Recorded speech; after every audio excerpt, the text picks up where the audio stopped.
Vous passez plus de temps éveillé avec vos collègues qu'avec votre famille. Donc à force de partager des projets, des galères et des cafés, une étincelle s'est créée.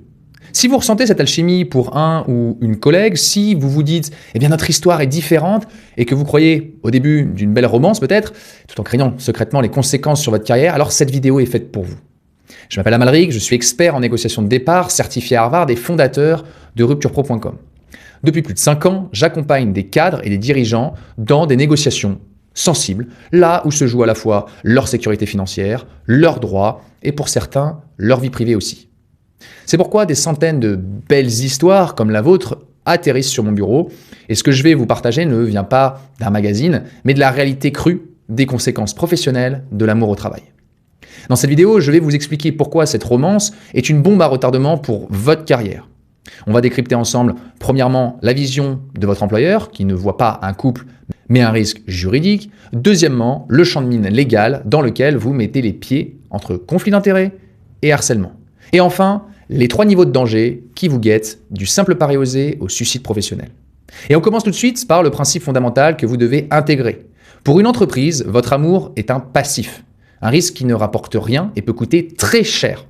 Donc elle n'attaquera jamais la relation elle-même, mais elle utilisera ses conséquences inévitables, le favoritisme perçu, la perte de productivité, les tensions, comme un prétexte pour vous pousser dehors.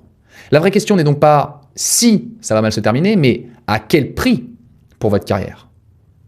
Alors, les vrais chiffres de l'amour au bureau.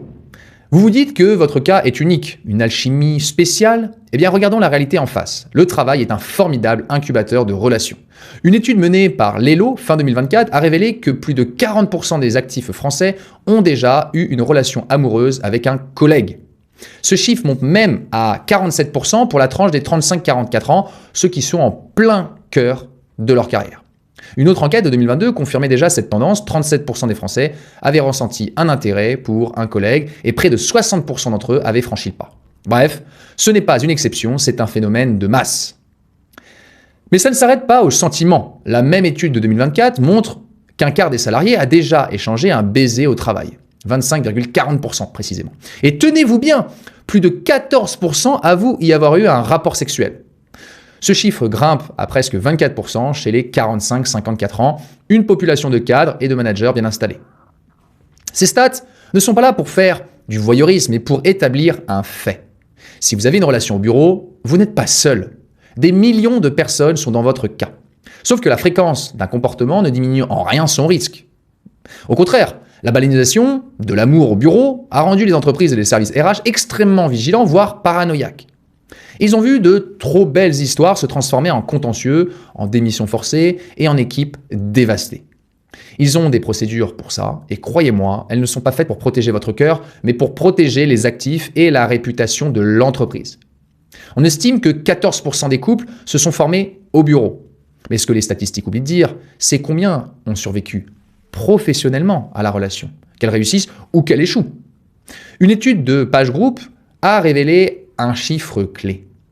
En cas de complications, 20% des personnes impliquées finissent par quitter l'entreprise. Donc c'est 1 sur 5. Et ça, sans compter ceux qui changent de service, qui voient leur carrière stagner ou qui subissent une pression psychologique intenable. Voilà le vrai coût caché de la romance au bureau. Alors, vous n'êtes pas un couple, vous êtes à un risque. C'est vraiment le point de vue de l'employeur. Maintenant, mettons-nous donc 2 minutes dans la peau de votre patron, de votre employeur. Que ce soit le patron d'une PME ou le DRH d'un grand groupe, pour lui, votre histoire d'amour n'a rien de romantique. C'est un point sur une matrice de risque, quelque part entre la cyberattaque et le détournement de fonds. Je vous donne un exemple concret.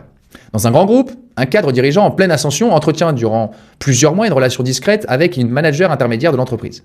Leur rendez-vous se déroule souvent après le travail, lors de ce fameux 5 à 7 improvisé dans le parking souterrain de l'immeuble, sous couvert de réunions tardives ou de dossiers urgents. À la maison, pourtant, son couple traverse déjà une période difficile. Troublée par les absences répétées et les changements d'habitude de son mari, eh bien l'épouse engage un détective privé. Et oui, ça existe. Filature, photos, horaires recoupés, tout ça finit par confirmer les rencontres. Parallèlement, des enregistrements réalisés dans la voiture familiale apportent d'autres preuves. On y entend non seulement des échanges révélant clairement la liaison, mais aussi le dirigeant critiquer durement son propre président et certaines décisions de gouvernance de l'entreprise. C'est gratiné. Dans le cadre d'un divorce devenu conflictuelle, l'affaire prend une tournure plus spectaculaire.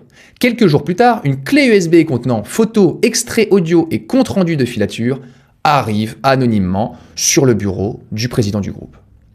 L'affaire quitte alors brutalement la sphère privée pour devenir un sujet sensible au sommet de l'entreprise. Relations internes délicates, question d'exemplarité est désormais mise en cause de la loyauté du dirigeant envers sa propre direction. Donc les effets sont très inégaux. Le manager n'est pas sanctionné officiellement, mais sa carrière semble se figer. Les opportunités d'évolution disparaissent discrètement et son nom reste associé à cet épisode. Le dirigeant, lui, voit sa position fragilisée, vous en conviendrez. Certains avantages sont remis en question, ses responsabilités sont réévaluées et sa réputation devient plus fragile sur le marché du travail. Sur le plan privé, le divorce devient long et coûteux, ajoutant une pression financière et familiale à une carrière déjà ébranlée. Eh bien, 1 an plus tard, l'affaire n'est plus évoquée publiquement, mais ses effets persistent. Carrière ralentie pour l'une, trajectoire profondément secouée pour l'autre. Dans certains milieux professionnels, l'histoire circule encore comme un rappel brutal de la manière dont quelques rendez-vous supposés discrets peuvent finir par coûter cher, très cher. À haut niveau, la frontière entre vie privée et carrière peut devenir extrêmement fragile. Et une histoire personnelle mal maîtrisée peut rapidement se transformer en crise professionnelle durable. Quelques mois après le divorce, le dirigeant réorganise son entourage rapproché. Son directeur de cabinet quitte alors ses fonctions, officiellement, dans le cadre d'une réorganisation interne. Il est remplacé par une collaboratrice plus jeune, qui devient rapidement sa plus proche partenaire de travail, puis de vie. Hasard du calendrier ou décision facilitant cette nouvelle relation peut-être ? En interne, la question circule encore, chacun ayant sa propre lecture des événements. Alors, vous me direz, mais pourquoi Amalric cette vision est si cynique ? Déjà parce que l'entreprise a une seule mission, sa propre pérennité, vous en conviendrez. Vous travaillez pour la mission de l'entreprise. Et une relation amoureuse introduit de l'imprévisibilité, de l'émotionnel et des conflits d'intérêts dans un système qui se veut rationnel et contrôlé. Alors, le premier risque, le plus évident, c'est le favoritisme. Qu'il y ait un lien hiérarchique ou non, la simple perception de favoritisme est dévastatrice. Une promotion, un projet intéressant, une validation de congé, tout sera scruté. Est-ce que Marc a eu ce dossier parce qu'il est bon ou parce qu'il sort avec Sophie, la chef du projet ? Eh bien, ce soupçon suffit à plomber le moral et à détruire la cohésion d'une équipe. Les plaintes de favoritisme de la part des autres employés en cas de romance au travail sont d'ailleurs une crainte majeure pour les managers. Le deuxième risque, c'est le conflit d'intérêts. Votre objectivité est compromise. Pouvez-vous vraiment évaluer de manière impartiale la performance de la personne qui partage votre vie, votre lit ? Pouvez-vous prendre une décision qui impacterait négativement sa carrière ? La réponse est non. C'est pour ça que, dans le monde anglo-saxon, certaines entreprises tentent d'imposer des love contracts, obligeant à déclarer la relation pour que l'un des deux soit déplacé. C'est vraiment une tendance qui montre bien la mentalité des entreprises face à ce risque. Et enfin, il y a le risque qui fait trembler tous les services juridiques, c'est le harcèlement sexuel. C'est un scénario catastrophe. La relation se termine mal, l'un des deux le vit mal, les interactions deviennent tendues, ce qui était de la séduction pendant la relation peut être requalifié après la rupture comme du harcèlement. Un mail insistant, un regard appuyé. Dans le contexte post-MeToo, les entreprises sont terrifiées, très vigilantes. Elles savent qu'une plainte, même si elle n'aboutit pas, nuira à leur réputation et leur coûtera une fortune en frais de justice. Donc soyons clairs, pour l'entreprise, votre amour est un passif, un risque non quantifiable qui ne rapporte rien et peut coûter très cher. Et comme tout bon gestionnaire, face à un risque sans contrepartie, l'objectif est simple, il faut l'éliminer. Alors, on va arriver sur le cauchemar managérial, c'est comment une romance fait dérailler une équipe. Parce qu'au-delà des grands principes, il y a le quotidien. Et pour le manager de proximité, une histoire d'amour dans son équipe est une source de problèmes sans fin. C'est une perturbation constante de l'équilibre qu'il essaie de maintenir. Imaginez la scène. 2 membres de votre équipe sont en couple.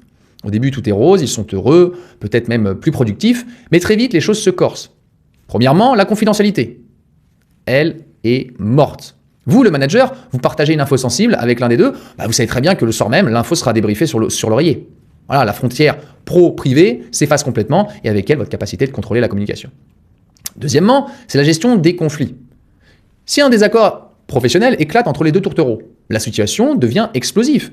Le partenaire se sentira obligé de prendre la défense de l'autre, non sur des bases factuelles, mais affectives. Le manager se retrouve donc à devoir gérer une querelle de couple par procuration avec le reste de l'équipe comme public gêné. Et puis troisièmement, pensez-y, l'ambiance. Les petites attentions peuvent mettre les autres mal à l'aise. Les blagues que seuls eux comprennent, les regards complices, les petits échanges, voilà, tout ça, ça crée des clans. À l'inverse, s'ils se disputent, la tension est palpable pour tout le monde. L'équipe va donc marcher sur des œufs. Et puis bien sûr, il y a la gestion de la performance. Comment faire une critique constructive à l'un sans que l'autre le prenne personnellement? Comment refuser une promotion à l'un sans être accusé de partialité pour l'autre? Idem pour les primes, pour les bonus. Bref, c'est une équation insoluble. Et le pire scénario pour un manager, c'est la rupture amoureuse. La productivité s'effondre, l'un est en larmes, l'autre devient agressif, ils peuvent refuser de travailler ensemble, demander à changer de bureau, le manager doit alors réorganiser le travail pour accommoder les cœurs brisés. Bref, c'est une perte d'efficacité colossale, et face à ce casse-tête, le manager n'a souvent qu'une réaction, c'est de faire remonter le problème en RH avec un message simple. Bon, cette situation n'est plus gérable, il faut que l'un des deux parte. Et donc là, on est sur un champ de mine juridique. On parle de harcèlement, de conflit d'intérêts ou encore l'ombre de MeToo. Si j'entre dans le dur, le droit français protège votre vie privée. En théorie, votre employeur ne peut pas vous interdire de relations amoureuses, puisque l'article 9 du Code civil est clair là-dessus. Un licenciement basé uniquement sur l'existence de votre couple sera retoqué au prud'homme. Alors, où est le piège? Parce qu'on ne va pas rentrer sur la partie purement juridique, d'ailleurs je ne suis pas avocat, mais le piège c'est que l'employeur ne vous attaquera jamais sur la relation elle-même, mais sur ses conséquences sur le travail. Et là, les angles d'attaque sont nombreux. Le premier, c'est le trouble objectif causé à l'entreprise. Si votre relation crée des tensions, des chutes de productivité ou nuit à l'image de la boîte, eh bien l'employeur peut arguer que votre comportement, bien que privé, a des répercussions inacceptables. C'est une notion juridique un peu floue, mais qui passe de mieux en mieux devant les tribunaux. Le deuxième, bien plus dangereux, est le manquement à l'obligation de loyauté. Ce risque est majeur dans les relations hiérarchiques. Si vous êtes manager et en couple avec un subordonné, vous ne pouvez plus exercer votre fonction avec l'impartialité requise. La simple possibilité d'un conflit d'intérêts suffit. Et donc l'affaire du directeur général de Nestlé évincé pour une relation non déclarée avec une collaboratrice a marqué les esprits. L'entreprise a jugé qu'il ne pouvait plus diriger de manière crédible. Mais l'arme atomique, c'est l'accusation de harcèlement. Après une rupture, ce qui était de l'amour peut être vu comme de la pression. Un message pour parler peut devenir une preuve. L'employeur a une obligation de sécurité. Dès qu'un salarié se dit en souffrance, il doit agir pour le protéger. L'entreprise ne cherchera pas à savoir qui a raison. Il identifiera une victime et un risque, et elle neutralisera le risque. Et dans le climat actuel, le doute profite rarement à l'accusé, surtout s'il est plus haut dans la hiérarchie. Alors, les 3 niveaux de risque possibles, du pari osé au suicide professionnel. Toutes les relations au travail ne se valent pas en termes de danger. Voici ma classification personnelle. Catégorie 1, le risque modéré. 2 collègues de même niveau, tous 2 célibataires. Voilà, c'est le scénario le plus simple. Pas de lien-subordination, pas d'adultère, mais attention, le risque est loin d'être nul. Tous les problèmes de rupture demeurent. Devoir croiser son ex tous les jours à la machine à café est une torture psychologique. Rappelez-vous, 20% des gens quittent l'entreprise après une rupture. Même dans le meilleur des cas, vous avez une chance sur 5 de devoir sacrifier votre job. Catégorie numéro 2, le risque élevé. La liaison hiérarchique. Là, on passe aux choses sérieuses. C'est la relation entre un manager et un membre de son équipe. Une vraie bombe à retardement. Pourquoi? Parce que le consentement est toujours ambigu. Le subordonné peut-il vraiment dire non sans crainte pour sa carrière? En cas de rupture, cet argument est dévastateur. Le conflit d'intérêts est permanent et ingérable. Pour l'entreprise, c'est une faute de gouvernance. Dès que la liaison est connue, l'entreprise agit et c'est quasiment systématique que le manager est poussé vers la sortie. C'est lui qui avait le devoir d'exemplarité. Et là, on arrive sur la 3e catégorie, c'est le risque maximal, c'est la relation extra-conjugale. Ici, c'est le suicide professionnel. On combine tous les risques précédents et on ajoute la petite touche du secret, le mensonge et les conjoints trompés. La relation doit être cachée de tout le monde, ce qui vous met dans une situation de vulnérabilité extrême. Le risque de chantage d'un collègue jaloux est réel. Et puis il y a la déflagration nucléaire, le conjoint trompé qui découvre tout et appelle le standard de l'entreprise ou débarque dans les locaux. L'entreprise est alors entraînée dans un vaudeville sordide qui détruit sa réputation. Dans ce scénario, la direction n'a aucune pitié. Le comportement personnel a créé un trouble inacceptable, c'est le licenciement quasi assuré pour les 2 amants. Alors je vous partage un autre cas, beaucoup plus simple, mais tout aussi brutal dans ses conséquences. Dans une petite société de transport, un chauffeur routier entame une liaison avec la femme de son patron. Les rendez-vous se font au fil des tournées, sur des aires d'autoroute et parfois dans la cabine du camion à l'abri des regards jusqu'au jour où ils se font surprendre. L'affaire remonte aussitôt au patron. Tentant de limiter les dégâts, le chauffeur demande alors une rupture conventionnelle pour quitter l'entreprise proprement. Refus net, vous doutez bien. Ambiance devenue irrespirable au dépôt, regard lourd lors des retours de tournée. Finalement, coincé, le chauffeur finit par démissionner, quittant l'entreprise dans un climat de malaise général. À quoi s'attendait-il? Donc pensez toujours au jour d'après, c'est de gérer la rupture au bureau. La plupart des histoires d'amour ne durent pas, c'est un fait. Et quand ça se termine au bureau, les conséquences sont brutales. Près de la moitié, 48%, des relations nées au travail ne durent que quelques mois. La rupture est donc un scénario très probable. Alors il y a la rupture propre, qui n'existe pas vraiment. Dans ce conte de fées, deux adultes décident de se séparer en bons termes, de rester pro. C'est une illusion. Croiser son ex tous les jours, ravi de la douleur. Chaque réunion est une épreuve. Le regard des collègues qui savent, les chuchotements. Voilà, le bureau devient un aquarium. C'est psychologiquement épuisant et c'est à ce moment que l'un des deux commence à chercher un autre job. C'est la fuite. Et parfois, la rupture ne concerne même pas directement les deux personnes au bureau, mais un conjoint qui travaille aussi dans l'entreprise. Une salariée nous contacte un jour d'ailleurs, complètement déstabilisée, et elle me dit qu'elle vient d'apprendre que son mari entretient une liaison avec une collègue de leur entreprise. Donc le problème, c'est que on travaille dans la même société, donc très vite, l'histoire circule dans les couloirs, regard insistant, conversation qui s'arrête quand elle arrive, collègues maladroits qui savent mais ne savent pas quoi dire. Bref, chaque journée au bureau devient une épreuve, d'autant que son mari et sa collègue continuent eux aussi à se voir. Mais la difficulté ne s'arrête pas en quittant le travail. À la maison, la tension est permanente, entre discussions, reproches, tentatives de sauver ce qui peut l'être. Bref, le résultat est le suivant, elle se retrouve coincée entre deux espaces devenus invivables, son bureau, où tout le monde connaît l'histoire, et le domicile. Et puis, elle est cocu et elle croise la nana qui la rend cocu, et le domicile où la crise conjugale se joue au quotidien. Et là, c'est vraiment une double peine qui montre combien, lorsque les relations personnelles et professionnelles se mélangent, il devient parfois impossible d'échapper à la situation, ni au travail, ni chez soi. Alors, il y a la rupture sale aussi. C'est le scénario le plus courant et le plus dévastateur. La tristesse laisse place à la colère, à la vengeance. Le lieu de travail devient un champ de bataille. Alors, quelles sont les armes ? Les rumeurs, les pics en réunion, les sabotages de dossiers, les ricanements, bref, c'est là que les menaces de plainte pour harcèlement apparaissent. Et face à ça, l'entreprise doit intervenir. Elle lance forcément une enquête, convoque tout le monde, le linge sale est lavé en public, c'est atroce, à la fin il n'y a plus de gagnant, l'entreprise veut juste se débarrasser du problème, et ça se termine souvent par une soi-disant négociation de départ, où l'un des deux, ou d'ailleurs les deux, est fortement incité à accepter une rupture conventionnelle pour mettre fin à la situation et faire semblant qu'on était d'accord. Ces fameux accords synalagmatiques de la rupture conventionnelle. Et on va voir maintenant où tout cela démarre souvent vraiment. Ce sont les after-work, les séminaires d'entreprise. Mais avant ça, si vous êtes cadre et que vous sentez que votre trajectoire de carrière s'essouffle ou que votre direction commence à se réorganiser autour de vous, que le vent tourne, c'est probablement le bon moment pour sortir intelligemment.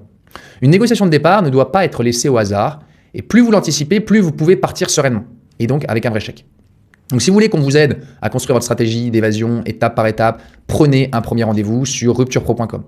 On analysera votre situation en détail et on vous donnera clairement vos options et vos chances de succès. Donc le lien est en commentaire sous la vidéo. Je reviens à mes moutons, les afterwork, les séminaires, les fêtes de fin d'année. Voilà. Si le bureau est la poudrière, les événements entreprises en sont le détonateur. Les afterwork, les séminaires, la fameuse fête de Noël. Pourquoi ? Parce que ces moments sont conçus pour brouiller les pistes. L'alcool est présent, les hiérarchies s'estompent, les barrières tombent, c'est un cocktail explosif. Et d'ailleurs, l'étude Lelo de 2024 l'a montré, 21% des salariés ont eu une aventure d'un soir lors d'une fête de Noël d'entreprise. 1 sur 5 ! Donc c'est la preuve que ces événements sont des zones à haut risque. Le mécanisme est simple. L'alcool désinhibe, la fatigue de l'année pousse à relâcher la garde et une conversation un peu trop personnelle mène à l'irréparable. Et on a vu en 2025 un autre cas d'ailleurs devenu viral, lié cette fois à un concert de Coldplay. Une cadre des ressources humaines est apparue dans un clip filmé, enlacée avec son CEO de sa boîte pendant le concert, diffusé d'ailleurs massivement sur les réseaux sociaux. Ce qui devait être un simple moment festif s'est transformé en un déferlement incontrôlable. Identification publique, commentaires, insultes, moqueries, puis même menaces en ligne. Donc très vite, l'explosion dépasse le simple buzz, sa vie privée est disséquée, sa crédibilité professionnelle questionnée, et la pression devient telle que son environnement de travail devient difficilement supportable. Alors d'ailleurs, elle expliquera ensuite publiquement avoir envisagé de quitter son emploi pour retrouver un peu de tranquillité et reconstruire sa carrière loin de cette polémique. Donc encore une fois, personne ne part travailler en pensant que sa vie privée va devenir un sujet public. Mais dans un monde où tout peut être filmé et diffusé en quelques minutes, un moment anodin peut se transformer en une crise professionnelle et personnelle durable. Alors, pourquoi les RH ne sont pas vos confidents ? Et je le répète à chaque fois, c'est peut-être le point le plus crucial. La plus grosse erreur que vous puissiez faire, c'est d'aller vous confier aux ressources humaines. Beaucoup voient les RH comme un service de soutien, un médiateur bienveillant. Eh bien, c'est une erreur fatale. Soyons clairs, les RH ne sont pas là pour assurer votre bonheur. Leur mission est de gérer le capital humain pour le compte de l'entreprise, de l'employeur, qui les paye. Ils sont là pour protéger l'entreprise de tous les risques. Vous n'êtes pas leur client, vous êtes un actif ou potentiellement un passif. Donc quand vous entrez dans leur bureau pour parler de votre relation, vous ne vous confiez pas, vous ouvrez un dossier et vous déclenchez une procédure. Le RH qui vous écoute avec un air compatissant a forcément une checklist en test. Ok, lien hiérarchique, les risques de harcèlement. Ok, conflit d'intérêt, risque de gouvernance. Risque de plainte, risque juridique. Impact sur l'équipe, risque managérial. Comment neutraliser ce risque à moindre coût? Voilà les questions qui se posent. Et leur but n'est pas de vous aider, c'est d'éliminer le problème dans l'intérêt de l'employeur. Et en vous confiant, eh bien vous leur donnez toutes les armes pour se retourner contre vous. Donc ne commettez jamais cette erreur, les RH ne sont pas vos alliés. Et d'ailleurs, je vous renvoie sur une dernière vidéo sur le sujet. Donc je sais que certains d'entre vous vont quand même se lancer. Donc si vous décidez de jouer à la roulette russe avec votre carrière, voici quand même quelques règles pour tenter de limiter les dégâts. Alors, en faisant ça, je ne vous incite pas à tromper votre femme, votre mari, voilà, toutes ces choses-là. De toute manière, c'est très personnel, chacun fait ce qu'il veut. Vous êtes libre de faire ce que vous voulez. Mais bon, je préviens quand même, je rappelle quelques règles évidentes. Évitez déjà, règle numéro 1, la ligne hiérarchique. Ne sortez jamais avec votre boss ou quelqu'un que vous managez. Non, jamais. C'est non négociable, ça. Règle numéro 2, c'est d'être absolument discret. Personne ne doit savoir. Pas votre meilleur pote du bureau. Non, pas de déjeuner en tête-à-tête. Tous les jours, pas de départ synchronisé. Non, au bureau, vous êtes des collègues. Point la ligne. Règle numéro 3, eh bien, ne laissez pas de traces numériques. N'utilisez jamais votre email, le chat d'entreprise, votre téléphone pro. Pour ça, l'entreprise a accès à tout. Donc, chaque je t'aime ou on se retrouve ici sur Teams est une pièce à conviction. Numéro 4, pas de favoritisme. Soyez même plus exigeant avec votre partenaire qu'avec les autres. C'est injuste, mais c'est le prêt à payer pour éviter les accusations et faire perdurer peut-être votre relation perso et pro. Règle numéro 5, c'est d'anticiper la rupture. Ayez la discussion difficile avant de vous engager. Si on se sépare, on fait quoi? Qui part? Si vous ne pouvez pas en parler à froid, vous ne gérerez jamais ça à chaud, ça c'est certain, ça ne peut pas marcher. Règle numéro 6, c'est connaissez la politique de votre entreprise. Lisez le règlement intérieur, ou la charte éthique d'ailleurs, mieux vaut savoir à quoi vous vous exposez. Donc si ces règles vous semblent trop lourdes, c'est sans doute que la relation n'en vaut pas la peine. Donc soyez vigilants, prenez soin de vous, prenez soin de votre partenaire, prenez soin de votre carrière. Donc au final, le calcul est très simple. L'amour au travail est un jeu dont les règles sont écrites par votre employeur et vous êtes rarement gagnant. Vous jouez votre stabilité émotionnelle, mais aussi votre sécurité financière et votre avenir professionnel. L'expérience des dossiers montre que ça finit mal dans l'écrasante majorité des cas. Et les exemples que je vous ai cités là sont des exemples qui m'ont été retransmis directement par les personnes qui souhaitaient finalement négocier au mieux leur chèque. Donc si vous pensez être l'exception, c'est possible, mais ces histoires sont rares et exigent une discipline de fer, donc soyez vigilants. Si vous êtes dans une situation compliquée, si une rupture finalement a transformé votre bureau en enfer ou que vous sentez les taux se resserrer, ne restez pas seul.